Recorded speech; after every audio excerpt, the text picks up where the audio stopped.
Hello, and welcome to our webinar on the Internet of Things and Product Design. I'm Martha Mangelsdorf, Editorial Director of MIT Sloan Management Review, and I'll be your moderator today. Our speakers today are Suketu Gandhi and Eric Gervais, both partners in the Global Digital Transformation Practice at A.T. Kearney. Gandhi and Gervais are the authors of the article, Now That Your Products Can Talk, What Will They Tell You?, in the spring 2016 issue of MIT Sloan Management Review. Our thanks to Zively for their sponsorship of this webinar. This event will be recorded, and the recording will be available to all attendees approximately 3 to 4 business days after the end of the live event. Today's slides will also be available to attendees then. We welcome your questions for our speakers today.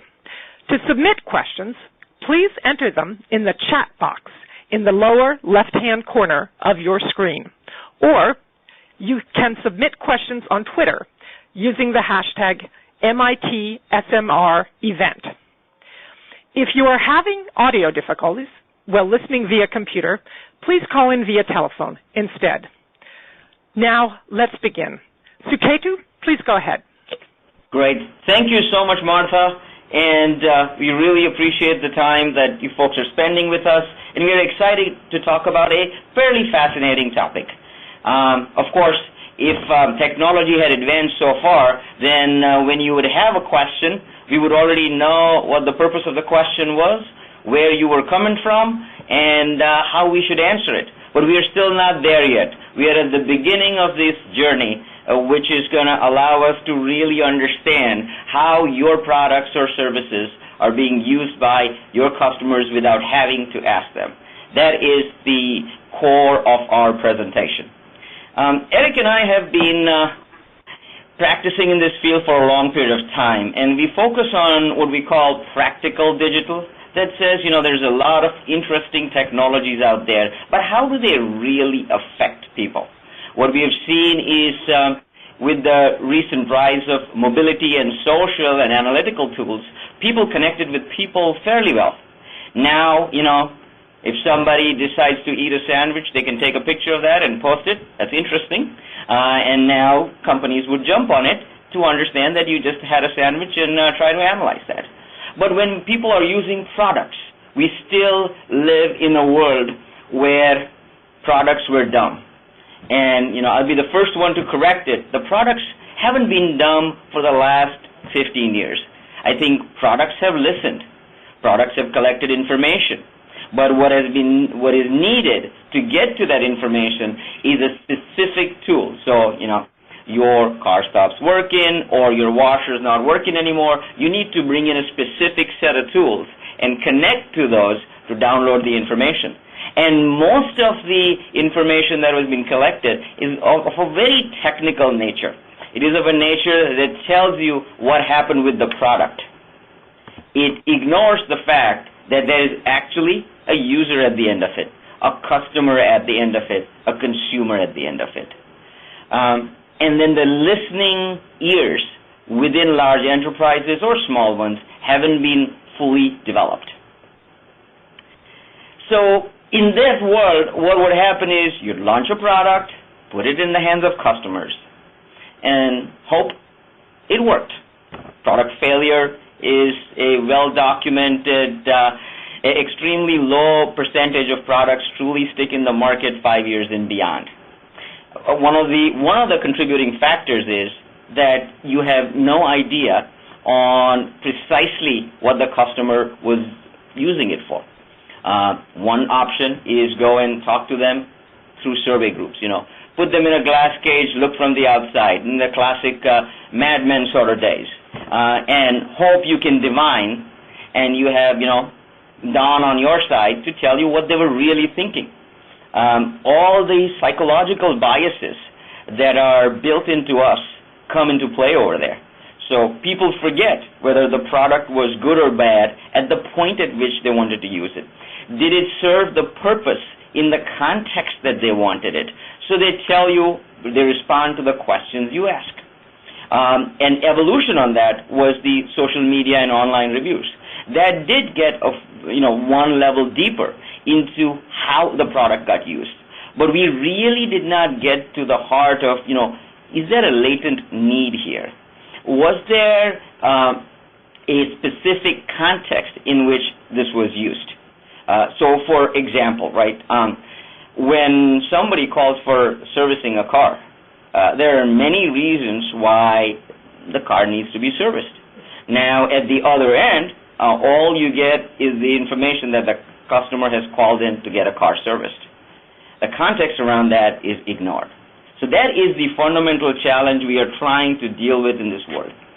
Fortunately, due to the advancement of technologies like cloud, like IoT, like large-scale data analytics, we have a world now that is slowly evolving into a place where products are talking. Products are evolving to the point where they can tell you. So let's take the classic example of a thermostat in your house. It has gotten smart enough to adjust itself on the basis of your usage patterns. But there are things that it still doesn't know, which is how many people were in the house. What was the weather when somebody set the temperature higher or lower? What was the electrical bill last month that made the customer change the way they did it? Who specifically used it? And now we have different mechanisms, whether you look at the IoT ones or the advancements in biometrics or the advancement in the mobile devices that we carry around, because now we know precisely where you are, what you did, and why you did it. The challenge now comes that now you have a deluge of data coming back to you. We have dealt with this whole question of, big data for a long period of time. It's about to explode. But the key now is to filtering out the context in which the data is being provided and how do you use it for providing a better service. As we think about this, one of the hardest things organizations have to deal with is listening, because individuals themselves have a hard time listening, and organizations collectively have an even harder time listening to that. And why is that? Because, again, some of the psychological biases we talked about is, for example, a confirmation bias that says, I built this product out for a particular use, and if it's being used for a different purpose, then is my product wrong or the purpose wrong, or should I just try to understand how the product is being used? So developing those skills has become a critical element of that. That's one. The second is, as product designers think about this problem, do you think of it as something that's one and done, or it's a long-lived relationship between the enterprise, the product, and the customer? This is going to affect, as my colleague Eric's going to walk us through some examples, it's going to affect everything from how you think about monetization, how you think about pricing, how you think about support and service. So that's the basic question we are looking to address through this conversation. I'm going to start a short video that gives you a perspective on a simple, short way of thinking about this, and we'll continue the conversation as that goes on. Products used to roll off the production line and never change. No longer. Through IoT, products get connected, operate autonomously, and become platforms that we can build ecosystems around. Products as platforms allows companies to better understand customer habits and create highly tailored products and services. Continuous learning from customers becomes core to product development. The minimum viable product approach becomes the norm. Data-driven companies take products to market rapidly, maximize real-time customer learning, and tailor products to customer needs. It's Eric on the line now. So I have to start. Okay. So let's reflect a bit now on how we define the product, actually, because a shift is underway from product to experience. Experience is now the product itself. And why is experience so special? Experience is about sensory inputs getting into your brain and driving emotional associations. Experience is thus co-created between the product and the user. You create your own experience, which is why it matters so much to you. Experience is unique. It is relatively easy to replicate a product. It is very hard to copy an experience, precisely because it is co-created by you. And the last item about why the experience is so special is about the time effect. Your short-term memory is 18 seconds. So your brain has about 18 seconds to decide now whether what I'm saying is worth remembering. So once your brain has filtered what's worth remembering, experience has a lasting impact, much more lasting than any physical product. So good or bad memories are all about the experience. Your choice may be the flavor of the future. Coca-Cola freestyle machines rolled out last year. You may have seen some of those. They offer 100 flavors for consumers to mix, endlessly delighting Coca-Cola fans. In addition to offering an engaging experience with the product, the machines upload data about preferred flavor combinations, potentially indicating new flavor profiles, beverage consumption, peak times, popular location, etc. Coke can also talk back to the machine, letting it know if a particular flavor needs to be discontinued or recalled and causing it to stop serving the drink immediately. Another example now. Agricultural equipment makers, for instance, manufacture GPS-driven tractors now that provide farmers with data which then can help them improve their planting decisions.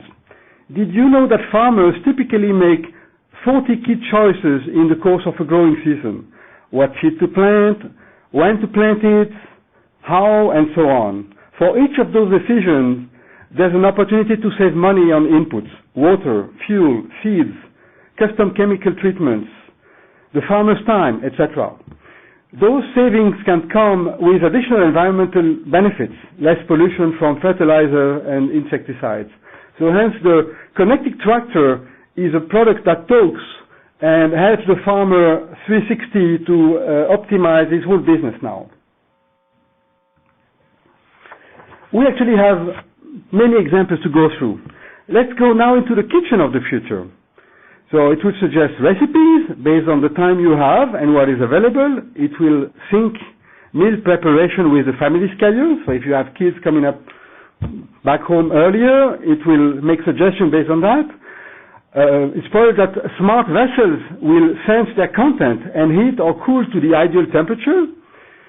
The sink-in dishwasher will probably detect the presence of dishes and clean them in the sink when you leave the room, so you don't have to put the stuff from the sink to the dishwasher too. So it will become a smart sink. Let's continue to explore frictionless path to usage across even more categories. Cars. We all love cars.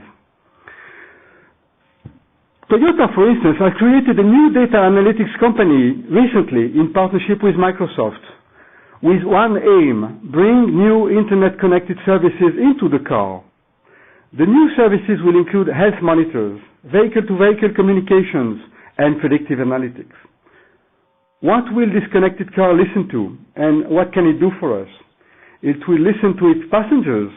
How am I feeling? Like health monitors in the steering wheels or the seats. Am I sleepy? Where am I going? Integration with maps. What do I need when I get there? Web research.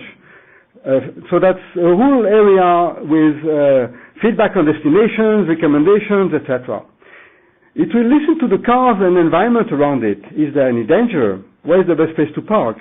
So it's probable that the smart car will come much sooner, actually it's starting to happen, than the fully autonomous car. And the smart car will already go a long way in making our travel time easier and safer. All of this data will not only feed back to the consumer for an improved experience en route and at their destination. Also, the insights gained from data across all types of vehicle and drivers will provide valuable insights for the product themselves and to better design the new generation of products.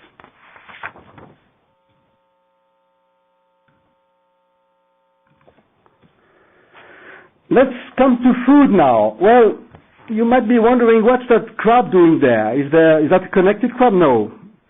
It's not your crab dinner that will start talking to you. It's the experience itself, and actually the freshness. Because the heightened degree of connectivity can help to ensure that products arrive as fresh as possible. So in this case, the product, the experience is the freshness more than the crab itself. By connecting the perishable supply chain, companies will monitor containers, cartons to ensure that those products like seafood or meat are kept at the proper temperature and humidity. It can help identify mechanical issues such as a malfunctioning compressor on an air cooling unit, for instance, and repair it accordingly, ASAP. So when freshness is a product, designing products that listen will protect the integrity of the whole value chain. Now, another very interesting example. This is Amazon Echo, that new device that some of you may now have in your kitchen or in your living room if you live in the US. I believe it's only available in the US so far. Alexa, what is the weather in Palo Alto? So Alexa is the first name of Echo.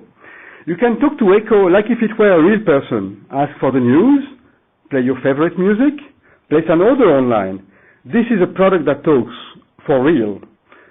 Even more importantly, and that's the reason why we expand on that example here, this is a platform that talks.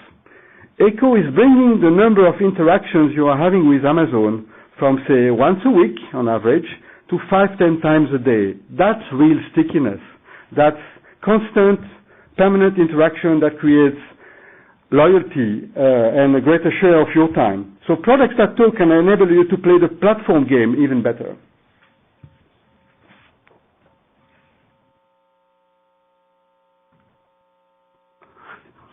Suketu? Yes, thank you, Eric. So one of the fascinating things about, as we started really exploring products that talk and enterprises that listen, is their examples are all over the place. Whether we think about the crab dinner, we think about the ag company, you think about Amazon, or the soft drink place. What that kind of led us deeper into was the information that the product provides is not the only thing to think about. There are external data sources now you can connect with what the product is telling you to make it an even pleasurable experience or meet a need that you might not have anticipated. So let's take the example that kind of Eric raised of a plate that talks or a container that talks to identify that the product was sitting within that area. You can measure the temperature within the container itself, but you don't know how long the journey was. One of the fascinating things that, as we were doing the research around it, we found was the way the food, the meat, or the poultry is moved. If the shock absorber on the truck were not good and it bounced around too much, then at the end of it, the meat that came out, the quality wasn't good. Fascinating, right? The distance that it traveled and what that impact might have. So here now you have an ability to understand one specific context and merge it with a large amount of external data. And then, because all products are software, right? Mark Anderson made a call a long time ago when he said software is going to eat the world. And what is happening now is because these products are configurable, you change the service it provides. Similar to what happens when we go to buy a phone, go to a place that recognizes through a beacon that the actual purchasing process is different when you're outside the four walls of a store versus when you enter within the four walls. Now, what are the challenges, right? If the possibilities are this big, customers and consumers and individuals as human beings have already started thinking this way, what stops organizations from getting there? We think there are four big areas. Some of them are around, real hard problems like technology. And others are around the way an enterprise thinks. The first thing is pricing. right? We looked at it, we said, what stops people from doing? It's money. Right now, revenue is recognized the moment a product is sold. What products that talk and enterprises that listen requires you to do is to think about the lifetime value of the product. We've done a great job of understanding the lifetime value of a customer, but now you got to match that with the lifetime value of product so you can add new services and continue to extend. So you might never sell a product. You will always give it to them, and on the basis of the value that they extract, you charge them. For some folks, having a smart washer is a great thing. For others, it may not be. And you will have to accordingly price that. Non-trivial problem that starts at the front end of the design process. The second is the design focus on physical products to the combination of physical and digital. That is another hard area. Design has slowly made into its way into large enterprises around thinking about that as a critical element. But now the information that is generated is becoming significantly more valuable in how you provide these. Innovation is equal to new product. I think one of the things you could almost say, if you were dramatic, is that new product innovation is dead. Why? Because it is no more an event. Now it's a series of experiences that are constantly exciting the consumer. Constantly, they are surprising the consumer on how the product functions and how the service is provided. This one is probably after, people can think through the finance angle, folks can really think through the data angle because now, there's a lot of conversation around this. But this is really hard for really strong, long-term product companies. One of the examples that somebody shared was that, women's cosmetics. Actually, one of the ideas they could do is sell a really smart mirror that talks back and forth and adjusts which product to use at what time of the day on the basis of what we know about you. So then you stop selling the product itself, but you start selling really good mirrors, which are connected. And then the last thing is technology as an afterthought. Technology has continued to be an afterthought in most enterprises, except for the ones that have come out on the West Coast.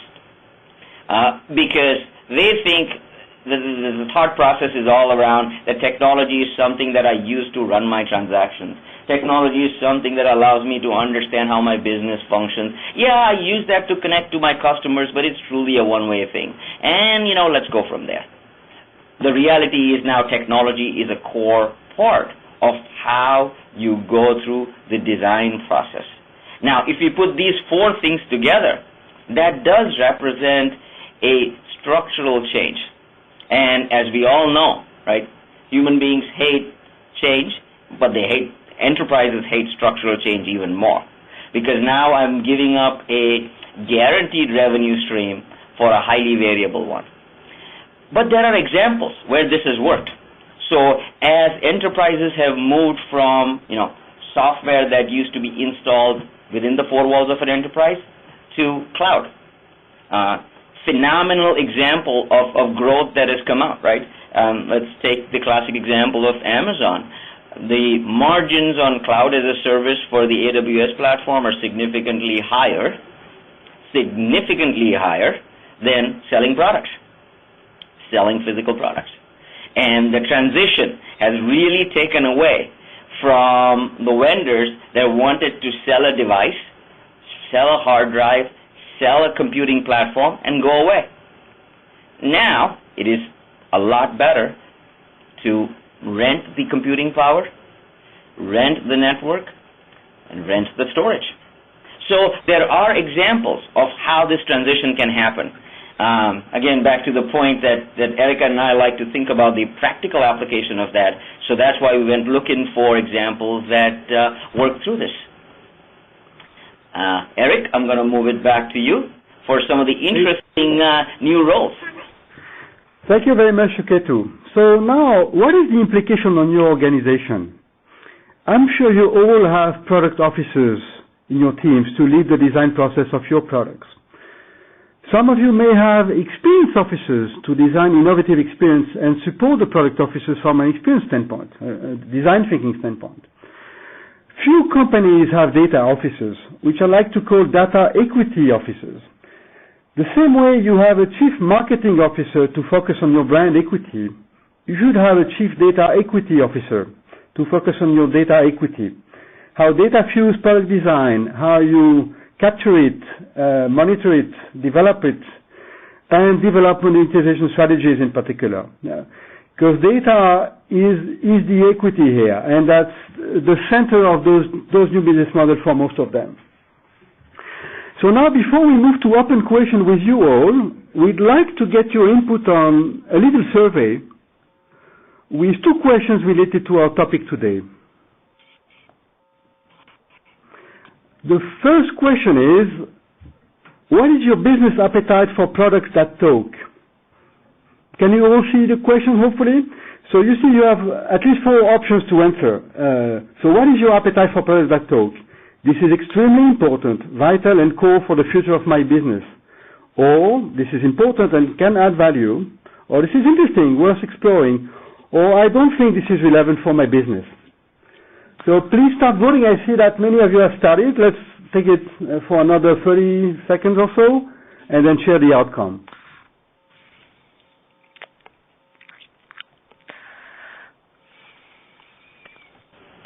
And Eric, while we're waiting for the responses, what is fascinating is this question is now coming out in boards at a fairly regular level from what you and I have seen, similar to some of the other transitions that had happened over a period of time, whether it was the advent of the point-of-sale systems or ATMs or the way banks functioned and robo-trading came in. Absolutely. It's all about shifting the focus from product to experience and service, and then to data, and what you can do with the data to enrich the value of the product and make it a living product. Great. So I see that many of you have voted already. I don't see the needle moving anymore. Well, maybe a few more hesitating. Okay, I think we're ready to close the poll now. So I'll stop the voting and then share the outcome with you all. So there you see it. 29% of you opted for option 1. This is extremely important, vital and core to the future of my business. 30% of you for option 2. This is important and can add value. And another 30% of you, this is interesting for us exploring. About 5% were saying, I don't think this is relevant for my business. Maybe you as an audience have a bias because as you opted for attending this webinar, maybe you had an interest from the start. So I don't know if you're representative of the broader economy out there, but that's certainly a sign that this is really hot and worth strategizing, exploring, experimenting, and make that a business for real. So now that helps us to move to the second question that you should see now on your screen. So the second question is, how would you assess the readiness of your organization to develop this? Here again you have 4 options. This is already part of our core capabilities. Or we have a strategy and have started to execute, to experiment a bit. Third option, we have a strategy but we've not executed yet. And last option, we still need to develop a strategy about this.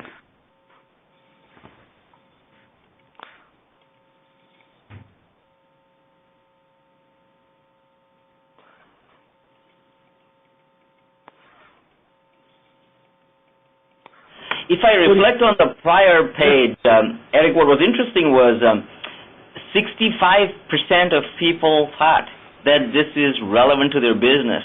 And if I track that trend against some of the surveys we used to run, what is fascinating is only 20% of the internet was really valuable, they thought, folks thought, to the business in 2001. This is how far we've come with thinking about technology as a core part of business. Absolutely. I'm sure you'll be, the outcome of that second question will be very interesting for us to discuss. Let's wait a few more seconds. I see some of you continuing to vote.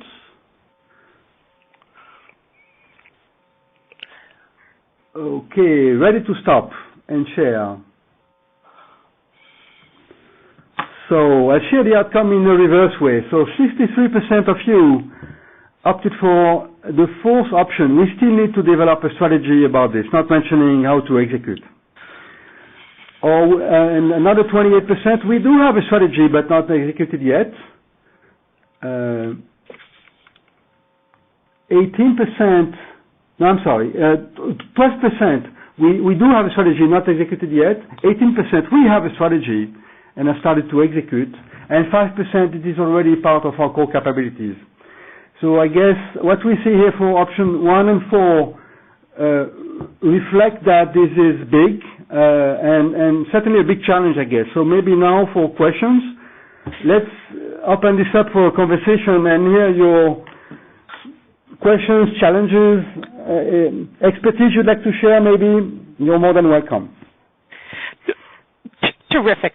That concludes the presentation portion of our program today. We'll now move on to our Q&A. We've gotten lots of great questions, and we'll continue to take your questions for the remainder of the webinar.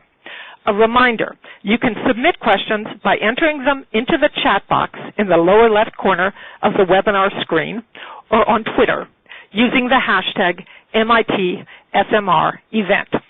Here's the first question from the audience.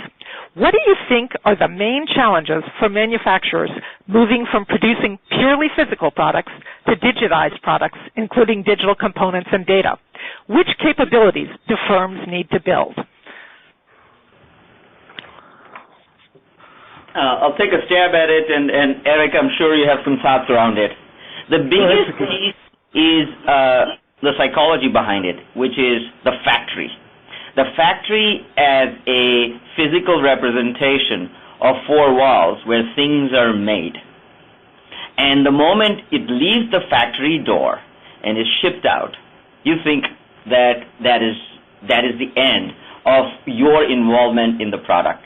So it has a very physical manifestation. And the second component of that is the information component is only valued up to the point where the product is designed and manufactured, but after that it's ignored. So kind of two big things of how people think about a product, right, from a physical perspective, and the second is the ability to take the information that is being provided and listen to it. I think, we cannot emphasize enough that the listening component is the larger challenge and the factory component is probably the smaller one. Eric, I'm sure you have a slightly different perspective. Absolutely. Let me elaborate and add a few things to what you just said to complement.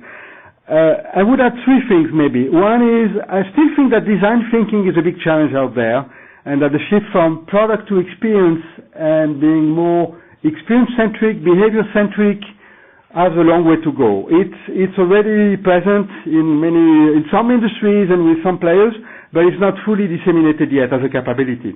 And designers tend to be either low in the organization or fully outsourced, which is not necessarily a good thing if you think that's a core capability to have. The second aspect, I guess, and that is really in line with what you just said, Kedu, is about shifting from product-centric to data-centric. Most organizations don't see data as an asset. They see that as something that flows along the value chain, something you generate, but not really something you grow as an asset. And one reason that's a hard nut to crack is that the governance around data is often pretty poor. It's pretty fragmented across the organization. So marketing, sales, operations, R&D, everyone is sitting on a pile of data, but there's hardly anyone to connect the dots internally and connect the dots with second parties, third parties to enrich and think through a data strategy, like a brand strategy, same line of thinking. And then the third aspect, I guess, that's still often missing is the opening to a broader ecosystem, because when you have to rethink yourself from a classic product company to a product and software, and if software design and upgrade and versioning, etc., is not part of your DNA, you have to partner. And well, you may have to grow that capability in-house at some point, but you have to partner, certainly. And that kind of opening up is early stage in many sectors still. Terrific. Another question from the audience. Not all products can evolve into smart products with sensors. What's the alternative to leverage the Internet of Things in those scenarios? That's a great question, right? Now, this is where we look at the customer themselves, because if the IoT, if there is some kind of smart, intelligent piece embedded in your product, whether it exists or not, the second best alternative is the end user or the consumer themselves, and find a way to connect to the mobile device that the consumer has. So, and all products probably should not even be connected. In some cases, you'll get a lot of false signals. In other cases, there might be security that you need to worry about, right?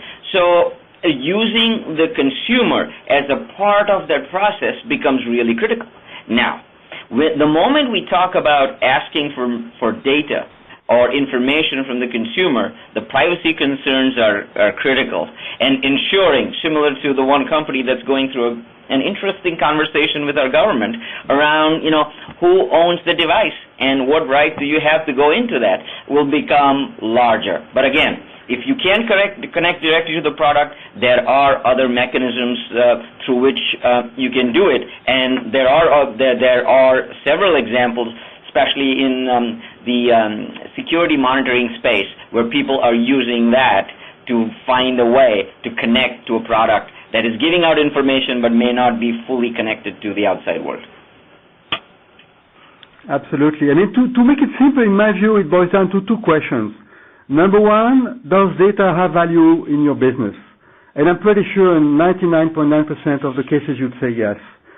So the second question is, do you have access to that data? And so you might miss the sensors or don't know yet what kind of sensors you could put around your product or the experience to capture that data about users and usage.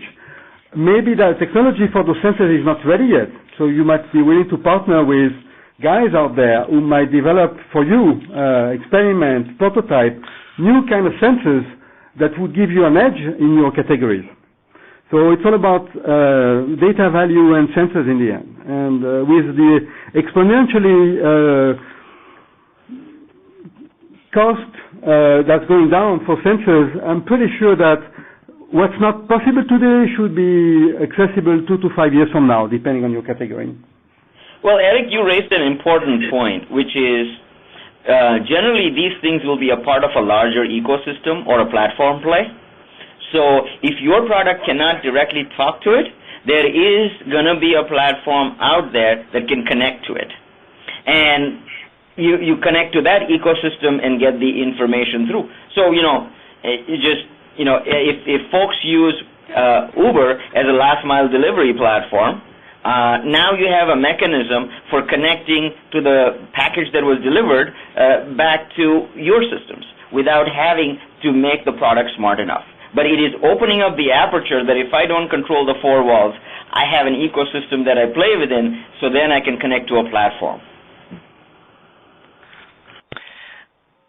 Excellent. Another question from the audience. Where is the best place to begin when developing an Internet of Things strategy for your products and your company?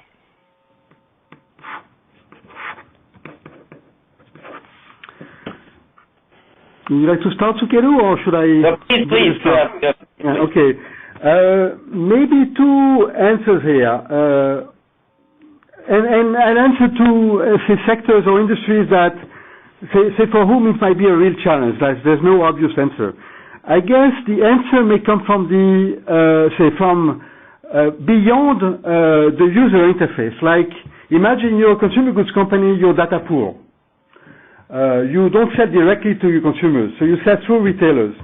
There, maybe the right way to start is within your organization. There's plenty to be done in IoT in your own operations, so manufacturing, supply chain, and putting sensors on your own organization. So as to learn internally about this and make sure that your operations can talk. So that's another play as well. That will get you down the learning curve of IoT and how to master those technologies. Another angle is to partner with your retailers, because they do have direct access. They have their shoppers, and maybe it's about smart shelf, smart packaging, beacons in the store. You could experiment with retail partners or with your own direct-to-consumer channels. So there are always ways to crack that from the outside if you don't see an easy answer from the inside. And you know, the way Martha posed the question, which was, where do you start, right? And it's the classic song from Sound of Music, which says, the place to start is at the beginning, right? Which is how we've tended to look at this, right? Which says, if IoT is not going to die a painful death, similar to some other technologies like RFID, which has gone through some really wonderful highs and horrible lows, then you have to really think about where does the information value really bring business benefit. And you have to look at it from the whole end-to-end value chain perspective before you start. So let me give you an example. There is a wonderful company that does a great job in transporting consumer product goods. Initially, the thought was that every product will have to be connected. But there was actually a simpler way. You just made the containers or the actual vehicles in which they were put in smarter. What did that do? Well, when the DC was going to receive it, it already knew what was coming down the pike, how many people had to be scheduled, and when did they have to be ready for it. So there's always a simpler way, but we started from where is the highest amount of payoff for a particular piece of information. Terrific. Eric, did you want to respond more? Yes, I see a question from Steve in the chat, and I was wondering, and that one is very interesting, so I was wondering if that's part of those that you'd like to raise. Is that okay for me to address that one? Okay, so I see Steve asking, you see companies making money in future on the hardware versus free on services. Do you expect that hardware will be free in many cases and subsidized or replaced by new business models? That's a very good one, actually. So we could take the example of the smart fridge, for instance, that we had earlier in the presentation. A fridge is a metal box with some electronics in it. So unsurprisingly, over time, cost and price go down, and it's commoditizing.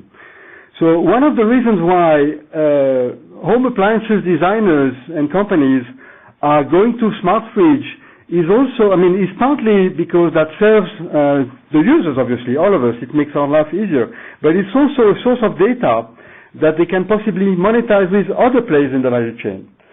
What if the fridge becomes a source of replenishment that you can monetize with retailers?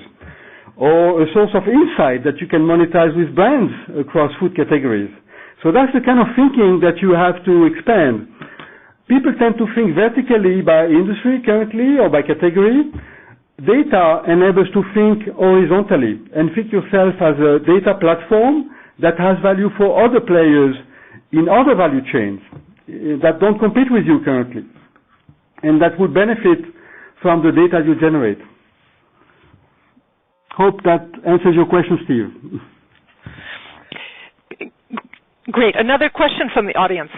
What new capabilities will people who work in product companies need to be successful in the long term? The first thing is they won't be working specifically just in product companies. They might really think differently of the product, so they might be working in experience companies that deliver a product to meet a need. The second part of it is combining what I call silicon-based life forms and carbon-based life forms. So, we're all carbon-based life forms, most of us. And the silicon-based life forms are all the machines that are out there. Bringing the two of them together, understanding that one is perfectly irrational, which is us, and the other one is perfectly rational. And what we're finding is that merging these two together and coming up with an insight or an approach that is valuable is hard. So that, I think, is probably the one capability that is really, really difficult. The second thing is, how do you think about your revenue and your margins and your allocation of capital? It used to be very defined by what happened yesterday. Now, because you're constantly looking at what is happening today, you have to modify how you allocate capital in the future. So those are the areas that are really jumping out, at least to us, as we've looked at companies that have slowly made this transition. Right. To complement what you just said, Suketu, I'd boil it down to be a bit provocative to experience design and data. You could virtually say outsource everything else, like manufacturing and sales. So if you're, say, on top of a supply chain that owns manufacturing, classic marketing and design and sales, but poor in product design, say in experience design and data, that's about reversing 180 degrees and focusing more energy and talent on experience design and data. Another question from the audience. What about security in the Internet of Things? Somebody has figured it out, let us know. Is what I would say. Now, having said that, right, I think that the big challenge around security is, one, large enterprises have this view that if you control it, then it's more secure.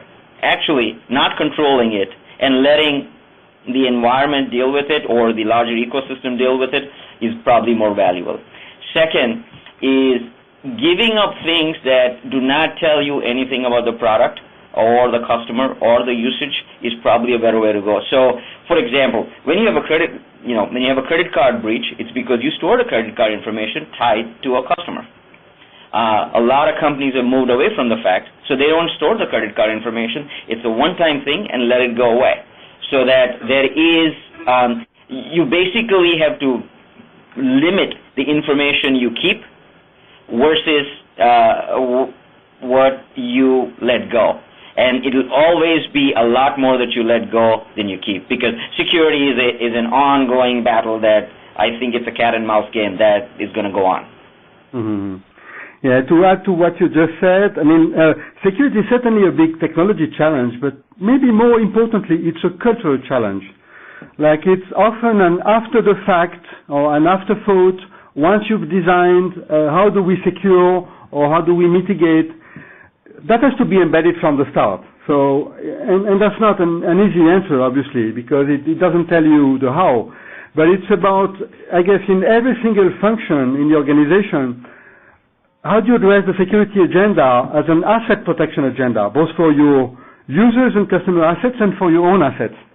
So that's part of the equity play to some extent. You know, it's another role of the Chief Data Equity Officer to make sure that we protect our equity and that we protect, as part of the equity of our users. Terrific.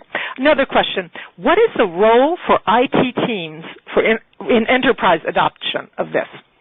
Mm-hmm. They have a distinct choice.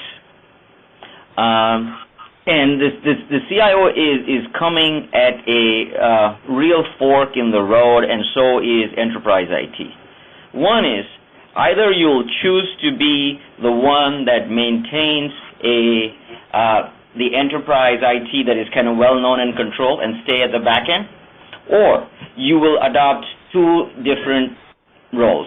One is be a component of the whole Chief Information Office and Chief Insight Office, and participate in this, or you'll be left behind, because there are companies that are coming out that are allowing you to get into this space without having to embed that within your four walls of the IT, which is basically leads to the two-speed IT models that have become more and more popular. One speed is the known problem, optimized, always runs, never stops, and the second one is the one that constantly tests, learns, and innovates. But it's a very distinct choice that will have to be made, no more this muddling of the two together, because the second part has become much more critical to the revenue and survival of the enterprise. Excellent. Another question from the audience. Is there a concern that these talking products will simply add more noise if they are used in a way similar to the problem of email spam? Oh, that's an easy one, if I may. A product that talks is a product that listens in the first place, and listening is the best and only way not to be intrusive and to stay relevant. So it's not just about talking and from the product to the audience. It's both ways, actually. So it's a product. Actually, if we had to expand the title, it would be a product that listens and talks, and that solves the problem. It doesn't tell you how, but that's the answer. Excellent. Another question is, we had a number of people in the audience asking questions about their specific industry. One of them is, what's the impact of this on banking and finance?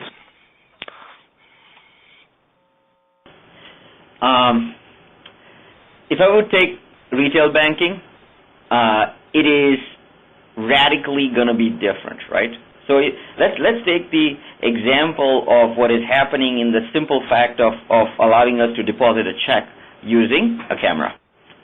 Initially when this thing came out, you had credit limits that were set on the basis of a standard flat limit, right?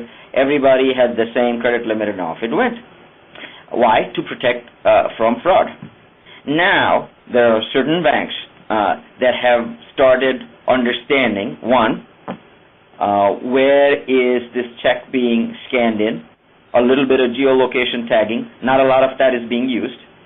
Second, it is going to a level which says which account is this being deposited into, and they have started using at the back end evaluation mechanisms that tell you how much you are worth as a risk one, right?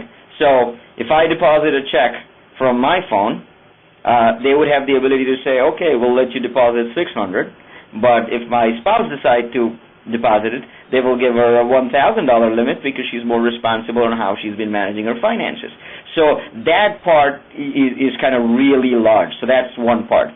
The second part is, as you walk into a retail bank, why does the ATM have a screen? You've already trained me to use the mobile banking really well. So then that should be the one, and that should connect to the ATM, which is basically a physical machine that dispenses cash or takes a check. Radically changes that. The third would be how the teller would react to you, because now they know who you are, what you want to do, what the context is, and all the fun stuff related to that. The call center is going to evolve. So as we think through these set of examples, it is becoming quite apparent that it is a dramatic redo, especially on the retail banking side. Okay, terrific. Another question from the audience. Someone in the chemical industry wants to know, how can chemical products talk? Well, earlier in the call, we mentioned IoT for operations. That's certainly a play for chemicals, like having sensors along the value chain, and for process industries in general, about throughput, heat, say all the variables that you can monitor along the value chain internally that make your product and your assets talk for you to be more productive. Now, vis-a-vis the outside world, so to speak, and end users, part of the exploration to be done, I think, is in smart packaging, to make so that even for very basic products, you could have a packaging that tells you something about what's inside, whether you've broken the freshness rules, give you information about the product so you don't have necessarily to read everything, and that's very small in writing. So smart packaging and operations productivity are at least two play for chemicals, and there are certainly more. Okay. Another question from the audience. This is a good talk for direct-to-consumer type products. However, business-to-business products are a bit tougher to implement. How would you overcome security and network issues so that you can obtain data? Actually, the larger payoff is in the business-to-business product. Let's take the example that Eric shared around the agricultural manufacturers. These are extremely large, expensive machines that cost anywhere from $150,000 to $300,000, where you can determine what kind of seed do you need to put in the ground on the basis of the temperature, the expected weather patterns, the price of a particular piece of grain on the CBOT, and move through that. The other great example is aircraft tires. One of the interesting things around aircraft tires is that airlines don't buy tires, they rent them on the basis of number of takeoffs and landings. But what they have no idea around is when did it land, how many takeoffs and landings really happened, what was the weather around it, which part of the world were these tires present. So now they have no mechanism for understanding, so they would go blindly and replace the tire on the basis of takeoffs and landings. And now you can get significantly more precise in that. And the third is, of course, the classic aircraft engine example that GE has. They monitor the engine and they know mean time between failure, or they know of what's happening and they know when the engine needs to service way before or way after. So the payoff on that side is probably even larger because these are capital-intensive things that can be wonderful, especially in the low return on investment world that we are living in. Absolutely. I could even take a much more basic and simple example in B2B, like bulbs. We used to sell bulbs. Philips now is starting to sell light B2B, so selling service and value added with sensors that can detect when is it that the bulb is about to go off. So I agree that B2B may have some specific challenges around confining the environment. You could assume that consumers have the same interest of protecting their own data. Maybe they are not as careful as they should be. But aside from that, B2B is probably an environment where it's even easier to co-create, actually, between suppliers and customers, custom solutions that work best for both parties, and thus custom products that talk. Great.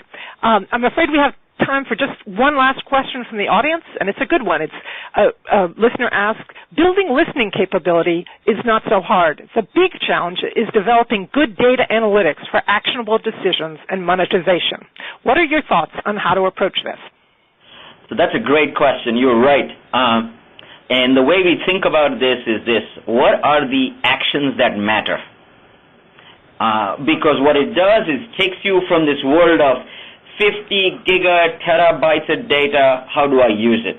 It takes you down to, and typically what we find is in every area there are probably 3 to 5 actions that really matter. That takes you to the things that say, what are the metrics that matter? And then that eventually brings you to the data that matters. So I would say a very simple exercise is, what are the actions that really matter? Eric, you have the last minute on it. Yeah, I'll complement what you just said on the asset or capability side. It's a war on talent out there for analytics and data scientists. So you'd better have a corporate strategy, unified and cohesive, led by the chief digital officer to go after them, as opposed to having each and every BU, brand, or country trying to do the same. So that requires some leverage on talent. And then the second answer, a few years from now, and it's already starting to happen in some degree, is the emergence of artificial intelligence platforms. So we have the cloud now for storage and computing power. We will soon have the cloud for analytics power and learning power. That's coming. And when you see how hard the Google, Facebook, and others are fighting to acquire AI startups, that's an early sign that AI platforms are there to come. So that might be for another session, I guess. There you go. Okay, that concludes our program today. Thank you again to our speakers and to our sponsor, Xyzly. A reminder, a recording of this program and the presentation slides will be available within 3 to 4 business days for all attendees. Thank you for attending our program today.